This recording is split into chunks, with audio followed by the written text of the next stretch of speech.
बिस्मिल्लाहिर्रहमानिर्रहीम। आज का हमारा लेक्चर मुस्लिम पर्सनल लॉ के हवाले से है और इस लेक्चर में हम आज डिस्कस करेंगे concept of marriage under Islamic laws.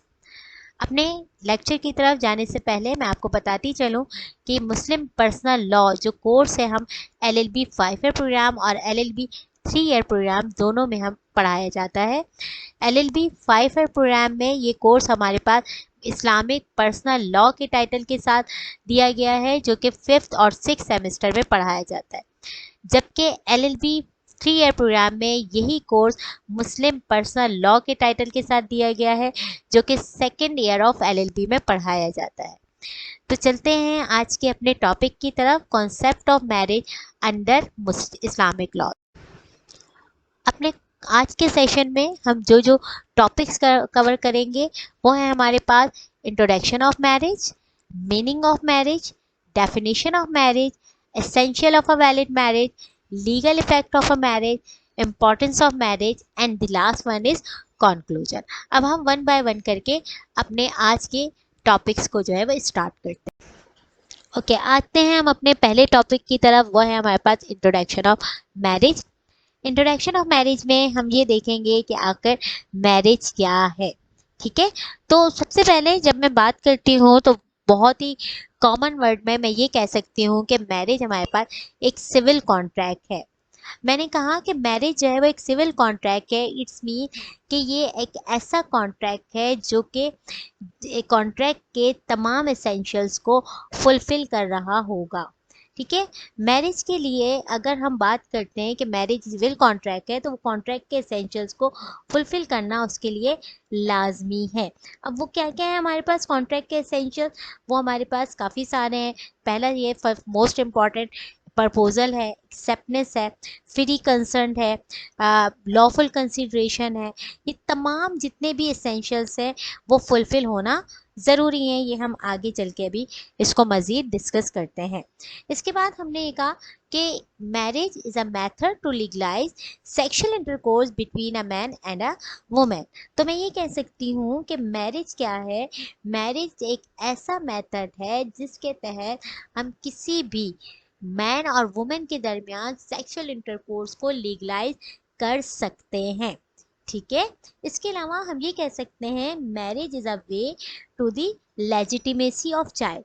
Marriage एक ऐसा तरीका है जिसके तहत बच्चों को लीगलाइज किया जा सकता है। आपको पता है कि जब भी हम वही बच्चे लेजिटिमेट चाइल्ड कहलाते हैं जो कि वैलिड मैरिज से प्रोड्यूस हों और उन्हीं बच्चों का प्रॉपर्टी पे राइट होता है, तो हम ये कह सकते हैं कि marriage is a way, is a correct and the legal way to produce the children. ठीक है, इसके बाद हम बात करते हैं marriage is an religious obligation. तो बिल्कुल ठीक है कि मैरिज क्या है हमारे पास एक रिलीजियस ऑब्लिगेशन भी है। जैसे कि हमारे नबी सल्लल्लाहु अलैहि वसल्लम ने फरमाया कि आप तुम में से अगर कोई अपनी बीवियों के महर अदा कर सकते हैं और उनकी मेंटेनेंस पे कर सकते हैं तो उन्हें चाहिए कि वो निकाह करें। ठीक है, तो इस हुजूर सल्लल्लाहु अलैहि वसल्लम के इस फरमान से ये वाज़ेह होता है कि निकाह जो है, शादी जो है वो एक रिलीजियस ऑब्लिगेशन भी है और ये एक सुन्नत मौक़दा है। ठीक है, इसके बाद हम ये देखते हैं कि मैरिज, क्या मैरिज कॉन्ट्रैक्ट को रिटर्न होना ज़रूरी है? तो ये बिल्कुल भी ज़रूरी नहीं है। ये वर्बल भी हो सकता है, लेकिन इसको प्रूव करने के लिए विटनेसेस की ज़रूरत होती है। अब अगला टॉपिक है हमारे पास meaning of marriage. Meaning of marriage में हम ये देखते हैं कि अगर हम सिंपली मैरिज की मीनिंग देखते हैं डिक्शनरी में, तो डिक्शनरी में इसकी मीनिंग है हमारे पास विडलॉ। ठीक है, और हम ये भी कह सकते हैं कि marriage is a process to legalise sexual intercourse between a man और वुमेन। मैरिज जो है वो एक ऐसा प्रोसेस है जिसके तहत जो वुमेन है, वुमेन और मैन के दरमियान जो सेक्सुअल इंटरकोर्स है उसे लीगलाइज किया जा सकता है। ठीक है, इसके बाद आते हैं हम डेफिनेशन ऑफ मैरिज में। तो मैरिज को डिफरेंट जूरिस्ट ने डिफरेंट तरह से डिफाइन किया है, और यहाँ पे जो है मैं आपको दो डेफिनेशंस मैंने यहाँ पे मेंशन की हैं। आप चाहें तो इसे फर्दर भी डेफिनेशन मेंशन कर सकते हैं। ठीक है, तो अब ये देखते हैं मैरिज को डिफाइन फर्स्ट किस तरह डिफाइन किया गया है। Marriage is a relation between a man and women which is recognised by the law और कस्टम। मैरिज एक ऐसा रिलेशन है किसी भी मर्द और औरत के दरमियान जो कि रिकग्नाइज किया जाता है लॉ या कस्टम से, and it involve certain rights and duties. और इस रिलेशंस में जब कोई भी मर्द और औरत एंटर होते हैं तो दोनों के ऊपर कुछ राइट्स एंड ड्यूटीज इम्पोज हो जाती हैं। ठीक है, इसके अलावा इस रिलेशन में एंटर होते ही जो इशू जनरेट होता है, मीन जब बच्चे पैदा होते हैं तो उस बच्चे की भी राइट्स एंड ड्यूटीज़ जो है वो जनरेट हो जाती हैं। तो हम इसको इन लीगल सेंस, अब दोबारा से अगर मैं इसको देखूँ तो मैं यूँ कह सकती हूँ कि मैरिज एक ऐसा रिलेशन है किसी भी मर्द और औरत के दरमियान जो कि लॉ ने रिकग्नाइज किया हो, और जब लॉ रिकग्नाइज करेगा तो इट्स मीन कि it's involve certain rights and the duties on both of the parties, right. और इसको हम इस तरह भी डिफाइन कर सकते हैं, marriage is a civil contract. Marriage जो है वो एक सिविल कॉन्ट्रैक्ट है which has for its object, जबकि इसका ऑब्जेक्ट क्या है, the procreation and the legalisation of the children. अब हम आते हैं इसेंशियल ऑफ मैरिज में। इसेंशियल ऑफ मैरिज में जो सबसे इम्पॉर्टेंट हमारे पास है वो है हमारे पास proposal. For a valid marriage, it is essential that there should be a proposal by or on behalf of one party to another party। देखें, जब भी जब वैलिड मैरिज की हम बात करते हैं ना, मैरिज कॉन्ट्रैक्ट की, तो सबसे पहले उसके लिए प्रपोजल होना ज़रूरी है जो कि एक पार्टी दूसरी पार्टी को देगी। इसके बाद एक पार्टी ने दूसरी पार्टी को प्रपोजल दे दिया तो सेकंड एसेंशियल ये है एक्सेप्टेंस, यानी एक पार्टी ने जो है वो प्रपोजल दिया तो ये बहुत ज़रूरी है कि दूसरी पार्टी जो है उसे एक्सेप्ट करे। For a valid marriage it is necessary that proposal of one party should be accepted by or on behalf of the other party, उसका एक्सेप्ट करना ज़रूरी है। इसके बाद third one is proposal and acceptance in same meeting. जो भी proposal and acceptance है वो सेम मीटिंग में होना ज़रूरी है। फॉर एग्ज़ाम्पल, एक निकाह की जो है वो सेरेमनी स्टार्ट हो गई है, दूल्हा जो है वो दूल्हा से पूछा गया कि आपको जो है वो इस हक महर, आपका इतना हक महर के साथ जो है वो आपका निकाह किया जा रहा है, आपको ऐसा कबूल है या नहीं। उन्होंने ये कहा कि मैं कल बताऊंगा। ठीक है, तो इस तरह से जो है ये वैलिड मैरिज नहीं कहलाएगी। वैलिड मैरिज के लिए प्रपोजल एंड एक्सेप्टेंस का सेम मीटिंग में होना ज़रूरी है। इसके बाद नेक्स्ट वन इज हमारे पास witnesses. According to the Sunni law of school, marriage should be recognized or should be recognized in the presence of two male witnesses or one male or two female witnesses। देखिए, Sunni school of law ये कहता है कि marriage के लिए दो गवाह का होना ज़रूरी है, वो भी दो मेल गवाह का होना ज़रूरी है।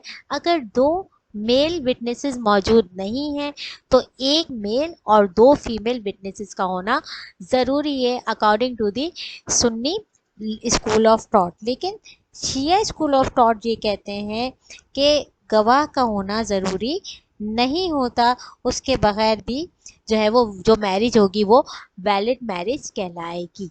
ठीक है, इसके बाद सुन्नी स्कूल ऑफ थॉट ये कहता है कि कौन बंदा जो है वो गवाह बन सकता है। तो गवाह के लिए अडल्ट होना और साउंड माइंड होना ज़रूरी है, यानी जो भी पर्सन गवाह बन रहा है चाहे आया फीमेल या मेल, उसका अडल्ट होना ज़रूरी है। सेकेंडली ये है कि उनका साउंड माइंड होना ज़रूरी है। अच्छा, नेक्स्ट है हमारे पास person of opponent sex. Obviously जो शादी होगी वो ओपोनेंट सेक्स में ही होगी और वही हमारे पास वैलिड मैरिज कहलाएगी। इसके बाद है हमारे पास major party. For a valid marriage it is necessary that the parties to marriage should be major, यानी जो पार्टीज हैं, यानी जो पर्सन मेल और फीमेल दोनों जिनकी शादी हो रही है उनका अडल्ट होना ज़रूरी है। माइनर की शादी नहीं हो सकती, अगर हो जाए तो वो वैलिड मैरिज नहीं कहलाती, वो इरेगुलर या वॉइड मैरिज होती है। और ये हम आगे अपने जो नेक्स्ट लेक्चर आ रहा है उसमें हम पढ़ेंगे कि वैलिड मैरिज क्या होती है और वाइट मैरिज क्या होती है और इरेगुलर मैरिज क्या होती है, और उसी के जो डिफरेंसेस हैं वो भी हम अपने नेक्स्ट लेक्चर में इंशाल्लाह पढ़ेंगे, तो आपको ये चीज़ मज़ीद क्लियर हो जाएगी। ठीक है, इसके बाद है हमारे पास next one is consideration. For a valid marriage it is necessary that there should be some consideration for marriage contract. और देखें, जब भी हम वैलिड मैरिज की बात करते हैं तो वैलिड मैरिज के लिए हमारे पास कोई ना कोई कंसिडरेशन होना ज़रूरी है। और हमारे पास मैरिज कॉन्ट्रैक्ट में जो कंसिडरेशन है वो डोवर अमाउंट कहलाता है, यानी हक महर is a consideration for a valid marriage. ठीक है, इसके बाद last one is free concern. देखिए, फ्री कंसर्न मीन कि अगर कोई भी जो शादी की जा रही है उसमें दोनों पार्टीज की रजामंदी होना ज़रूरी है। ठीक है, ज़ोर ज़बरदस्ती से जो शादी की जाती है वो वैलिड मैरिज नहीं कहलाती। वैलिड मैरिज के लिए फ्री कंसेंट का होना ज़रूरी है, यानी इसमें जो है वो बच्ची यानी बेटा और बेटी दोनों की रजामंदी का होना ज़रूरी है। और आजकल हमारे यहाँ सबसे ज़्यादा जिस चीज़ को हम देखते हैं कि अक्सर शादियों में फ्री कंसर्ट नहीं होती, जिसकी वजह से हमारी जो एक सोसाइटी है उसमें एक अजीब सी सिचुएशन जो है वो क्रिएट हो चुकी है। खैर वाला अल्लाह ताला जो है हम सबको हिदायत दे। तो ये हमारे पास इसेंशियल ऑफ मैरिज है। अब हम अपने नेक्स्ट स्लाइड की तरफ जाते हैं, that is legal effect of a valid marriage. एक जब भी हम अभी हमने पढ़ा कि वैलिड मैरिज क्या होगी, तो वैलिड मैरिज वही होगी जिसमें जो है वो मैरिज के तमाम इसेंशियल्स जो हैं वो फुलफिल हो रहे हों, तो हम ये कहेंगे कि ये मैरिज जो है वो वैलिड मैरिज है। ठीक है, अब हमने कहा कि एक शादी जो है वो वैलिड मैरिज हो गई। अब वैलिड मैरिज के लीगल इफेक्ट्स क्या क्या होंगे, तो वैलिड मैरिज के लीगल इफेक्ट जो है वो दोनों पार्टीज के ऊपर, देखें इनको हम तीन तरह से डिवाइड कर सकते हैं। फर्स्ट क्या है, the right which each of the two spouse have our the other, यानी कुछ ऐसे राइट्स हैं जो कि दोनों पार्टीज के सेम हैं, कुछ ऐसे राइट्स हैं जो कि वाइफ के हैं और हस्बैंड के नहीं हैं, और कुछ ऐसे राइट्स हैं जो कि हस्बैंड के हैं वो वाइफ के नहीं हैं। तो इसको हम वन बाय वन करके डिस्कस करते हैं। तो लीगल इफेक्ट में फर्स्ट हमारे पास है, फर्स्ट हम वो राइट डिस्कस करेंगे जो कि दोनों पार्टीज के सेम है। Number one, the right to enjoy each other. Second one is the right to inherit each other, and the last one is the legitimacy of the children। देखें, ये तीन right ऐसे हैं, यानी कि एक दूसरे की इंजॉय करना, एक दूसरे की कंपनी को इंजॉय करना, एक दूसरे के राइट टू इनहेरिटेंस। देखें, जब शादी होती है तो हस्बैंड एंड वाइफ दोनों का एक दूसरे की प्रॉपर्टी पे राइट डेवलप हो जाता है, और वो राइट हमारे पास राइट ऑफ इनहेरिटेंस कहलाता है। इसी तरह थर्ड उनका नेक्स्ट है हमारे पास लेजिटिमेसी ऑफ द चिल्ड्रन। ठीक है, तो ये तीन राइट्स तो हो गए दोनों के सेम। अब हम देखते हैं कि एक वैलिड मैरिज का वाइफ के ऊपर क्या क्या इफ़ेक्ट होता है, यानी वाइफ के कौन कौन से राइट जो है वो डेवलप हो जाते हैं वैलिड मैरिज के थ्रू। नंबर वन, उन्हें डोवर अमाउंट मिलेगा। सेकेंडली, वो मेंटेनेंस की हकदार होंगी। थर्ड वन, वो इनहेरिटेंस के लिए जो है वो एलिजिबल हो जाएंगी। Next one is marital relationship हो जाएगा। And again kind and proper treatment from husband. Justice between the wife, justice between the wife में कि अगर एक से ज़्यादा वाइफ है तो हस्बैंड, तो वाइफ का राइट है, हर वाइफ का राइट है कि उनके दरमियान इंसाफ किया जाए। और next one is defence from her honour, यानी उसको जो है उसकी जो इज्जत है उसका तहफ़्फ़ुज़ किया जाए। तो ये है, किया जाता है जब ये इसका राइट है, ये वैलिड मैरिज के थ्रू मिल जाता है। इसी तरह वैलिड मैरिज के थ्रू हस्बैंड के कौन कौन से राइट जो है वो डेवलप हो जाते हैं। Number one, to be obeyed in all that that is not disobedience to Allah. देखिए हमें according to the Islamic law हमने ये देखना है कि शादी के बाद हमें हस्बैंड के हर तरह से जो है वो हस्बैंड का फर्मा बरदार रहना है, उनके हर ऑर्डर को हमें फुलफिल करना है, ये हस्बैंड का राइट है। लेकिन इतने ही ऑर्डर जो कि अल्लाह की नाफरमानी की तरफ ना जा रहे हो, ठीक है। इसके बाद ये हस्बैंड का राइट ऑफ इनहेरिटेंस भी डेवलप हो जाता है। इसके अलावा वाइफ की ये रिस्पॉन्सिबिलिटी है कि she should be faithful, loyal and devoted to her husband. इसके बाद not to leave the house without his permission, और to be answered for matter relationship, and the last one is इद्दत। तो ये वो लीगल इफेक्ट हैं जिस जो कि हस्बैंड के होते हैं वाइफ के ऊपर, जब जो है वो मैरिज, वैलिड मैरिज के थ्रू हम जो है इस रिलेशन को डेवलप करते हैं, ठीक है। ओके, अब मैं आती हूँ अपने नेक्स्ट टॉपिक की तरफ। वो क्या है? Importance of marriage.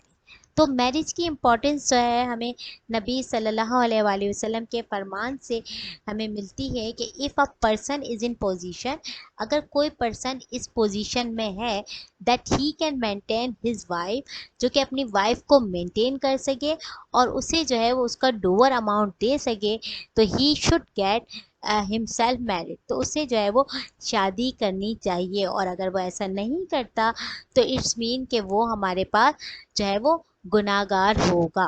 तो क्योंकि मैंने आपको पहले ये बताया कि ये सुन्नत मौक़दा है। सुन्नत मौक़दा वो होती हैं कि जिस पे अगर आप अमल करने की कंडीशन में, पोजीशन में हैं और आप फिर भी उस पे अमल नहीं करते तो आप गुनाहगार कहलाते हैं। तो हुजूर सल्लल्लाहु अलैहि वसल्लम के इस सेइंग को देखते हुए हम ये कह सकते हैं कि मैरिज जो है वो सिर्फ एक सिविल कॉन्ट्रैक्ट नहीं है, बल्कि एक रिलीजियस ऑब्लिगेशन भी है, ठीक है। ये था मेरा आज का लेक्चर, और इस लेक्चर को मैं कंक्लूड करना चाहूँगी कि जिसमें मैं ये कह सकती हूँ कि मैरिज ऐसा सोशल कॉन्ट्रैक्ट है जो दो पार्टीज़ के दरमियान, जिसके तहत दो पार्टीज़ अपने सेक्सुअल इंटरकोर्स को लीगलाइज कर सकती हैं, and it is the procedure for the procreation and the legitimation of the children. Every Muslim person, कोई भी मुस्लिम पर्सन जो कि साउंड माइंड हो और जो एज ऑफ प्रॉपर्टी अटेंड कर चुका हो, वो मैरिज कॉन्ट्रैक्ट में एंटर हो सकता है, यानी वो शादी कर सकता है, ठीक है। ये था आज का मेरा लेक्चर। मैं उम्मीद करती हूँ कि आपको पसंद आया होगा। इंशाल्लाह नेक्स्ट टाइम नेक्स्ट लेक्चर के साथ आपके सामने हाजिर होंगी। अपना ख्याल रखिएगा। खुदा हाफिज़।